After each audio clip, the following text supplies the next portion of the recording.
Hi guys, आज से पहले 2 दिन में 2 वीडियोस आए थे। My plan to score 160 plus in NEET and second one is अगर आपका स्कोर अभी तक 60 से नीचे है पर्टिकुलरली केमिस्ट्री में, तो आप कैसे उसको 110 और 120 तक ले जा सकते हो। उस वाले वीडियो का लिंक आई बटन पे दिया हुआ है, जाकर फटाक से देख लो। तो चलिए हम लोग जो डिस्कशन कर रहे थे वो डिस्कशन को कंटिन्यू करते हैं, मतलब cell in 2 shorts. I am Bonik and welcome to my channel biomed kit with Bonik. तो चलिए वीडियो को स्टार्ट करते हैं विदाउट एनी फर्दर इंट्रोडक्शन। तो यहाँ पर मैंने देख लीजिए, यहाँ पर मैंने ऑलरेडी एक एनसीईआरटी का जिस्ट करके दे दिया है जो नीट के रिवीजन में बहुत काम में आएगा, और अगर आप क्लास 11th में हो आपका कॉन्सेप्ट बिल्डअप में भी काम में आएगा। ये देखो, आप लोग नोट डाउन कर सकते हो। यहाँ पर मैंने पहले ड्रॉ किया है न्यूक्लियस, आप लोग तो समझ ही रहे होगे ये है न्यूक्लियस। पहले हम आज पढ़ेंगे endomembrane system. What is the meaning of endomembrane system? Endomembrane system is composed of 3 components. One is endoplasmic reticulum, endomembrane, E से नाम स्टार्ट होता है, इसका मतलब endoplasmic reticulum। इसके बाद हम आएंगे गोल्जी बॉडीज और GB, और उसके बाद हम आएंगे लाइसोसोम। ये 3 चीज मिलकर फॉर्म करते हैं एंडोमेम्ब्रेन सिस्टम। तो एंडोमेम्ब्रेन सिस्टम हमारे सेल का कैसे फंक्शन मेंटेन करता है और क्या मेन मुद्दा क्या होता है इसका, तो चलिए देख लेते हैं। तो पहले ये जो न्यूक्लियस है, आप लोग सभी लोग जानते हो न्यूक्लियस का मेन काम क्या होता है। न्यूक्लियस में कुछ डीएनए रहते हैं, है ना। यहाँ पर तो यहाँ पर जो न्यूक्लियस होता है, न्यूक्लियस में क्या रहता है, न्यूक्लियस में रहता है, ये हो गया न्यूक्लियोलास। यहाँ पर रहता है क्या, मैं यहाँ पर लिख दे रहा हूँ आप लोगों के सुविधा के लिए, रुक जाइए थोड़ा सा। ये है डीएनए, ठीक है। डीएनए तो डीएनए तो क्या क्या फॉर्म करेगा, डीएनए धीरे धीरे फॉर्म करेगा एमआरएनए, ठीक है। आप लोग सभी लोग जानते हैं डीएनए से फॉर्म होता है एमआरएनए, ठीक है। एमआरएनए से क्या फॉर्म होता है, प्रोटीन्स। प्रोटीन्स फॉर्म होता है। ये जो प्रोटीन्स फॉर्म होता है वो कहां पर होता है, आप लोग ये देखो, ये डीएनए जो होता है, बाद में आप जब 12th में जाओगे, और ऑलरेडी अगर आपने 12th क्लास के हो तो जानते हो, ये जो होता है डीएनए से एमआरएनए होता है। एमआरएनए राइबोसोम्स के थ्रू प्रोटीन सिंथेसिस करता है। तो ये देखो प्रोटीन सिंथेसिस करता है, तो यहां से क्या होगा, जो ये जगह है ना डिफाइंड, ये जो फोल्डिंग्स है, ये इस फोल्डिंग्स को हम क्या कहते हैं, एंडोप्लाज्मिक रेटिकुलम। इसका मेन काम होता है protein synthesis and secretion. Secretion किसका, प्रोटीनेशन, मतलब डिफाइंड टाइप का एंजाइम्स और कुछ भी आप लोग कहो, हार्मोन्स, ये तो प्रोटीन्स ही होते हैं। मेनली तो प्रोटीन्स होता है, तो वो तो सीक्रेट करेगी ये एंडोमेम्ब्रेन सिस्टम से, ठीक है। एंडोमेम्ब्रेन सिस्टम मतलब एंडोप्लाज्मिक रेटिकुलम से। और एक क्या सिंथेसिस होता है, लिपिड सिंथेसिस होता है, ठीक है। लिपिड सिंथेसिस होता है। तो आप लोग सभी लोग जानते हो ये जो, तो आप सभी लोग जानते हो हार्मोन मेनली कितना टाइप का होता है, वन होता है प्रोटीन्स, ठीक है। हार्मोन किससे फॉर्म होता है, ठीक है, 2 टाइप का, एक प्रोटीन्स होते हैं और दूसरा क्या होता है, दूसरा होता है लिपिड सॉल्युबल, लिपिड जो होते हैं, ठीक है।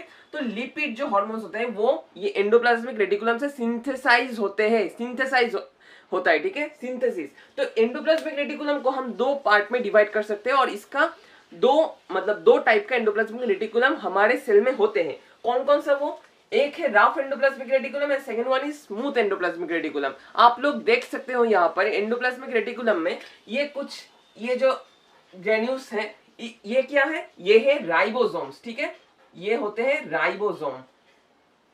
तो आप लोग बताओ यूकैरियोट्स में किस तरह का राइबोसोम होता है, यूकैरियोट्स में होता है 80S, क्या क्या से होता है, 60S एंड 40S, ठीक है। ये हमारा राइबोसोम रहता है। राइबोसोम किस में हेल्प करता है, प्रोटीन सिंथेसिस में और ट्रांसलेशन प्रोसेस में राइबोसोम हेल्प करता है। किस में हेल्प करता है, लिख दे रहा हूं मैं यहाँ पर।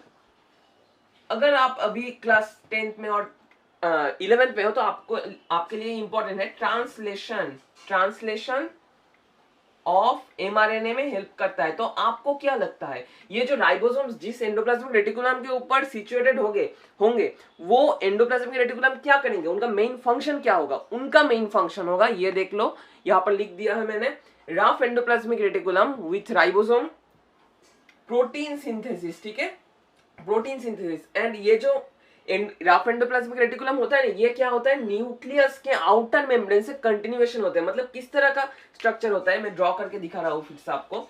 ये सोचो आप न्यूक्लियर मेम्ब्रेन है, ये आउटर मेम्ब्रेन है, ये इनर मेम्ब्रेन है, ठीक है। आउटर मेम्ब्रेन इस तरह से इन्वेजिनेट करता रहता है, ठीक है, इस तरह से कुछ फोल्डिंग क्रिएट करता है। फोल्डिंग क्रिएट करके क्या करता है, ये एंडोप्लाज्मिक रेटिकुलम फॉर्म करता है। मतलब ये जो टोटल पोर्शन आप लोग देख रहे हैं ना, ये एंडोप्लाज्मिक रेटिकुलम है formed by outer nuclear membrane. ये आपको ये कॉन्सेप्ट समझना पड़ेगा, ठीक है। इसके बाद हम आते हैं स्मूथ एंडोप्लाज्मिक रेटिकुलम में। Smooth endoplasmic reticulum without ribosome, ribosome नहीं होता इसलिए स्मूथ होता है सरफेस, और क्या होता है, लिपिड सिंथेसिस करते हैं। तो ये देखो, ये हमारा प्रोटीन का बच्चा हो गया, प्रोटीन, ये हमारा हो गया लिपिड का बच्चा, ठीक है। ये दोनों बच्चे क्या करेंगे, अब खेलते खेलते कहां पर जाएंगे, यहाँ पर और एक सेक्टर है जिससे हम कहते हैं सेल्स पैकेजिंग सेक्टर। इसका मेन फंक्शन क्या होता है, पैकेजिंग।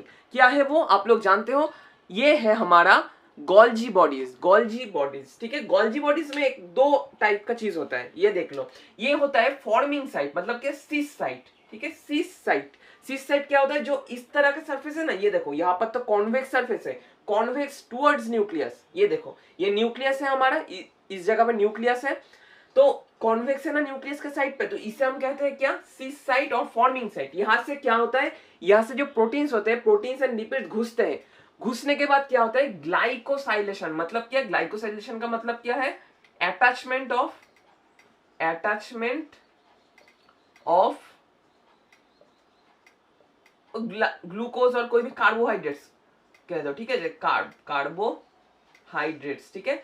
इसके साथ क्या होता है, ग्लाइकोसाइलेशन रिएक्शन होता है। ग्लाइकोसाइलेशन होने के बाद ये जो होता है ना ट्रांस, मतलब ये देखो, ये कॉनकेव सरफेस है। कॉनकेव सरफेस से क्या निकलता है, निकलता है क्या, वेसिकल्स निकलता है।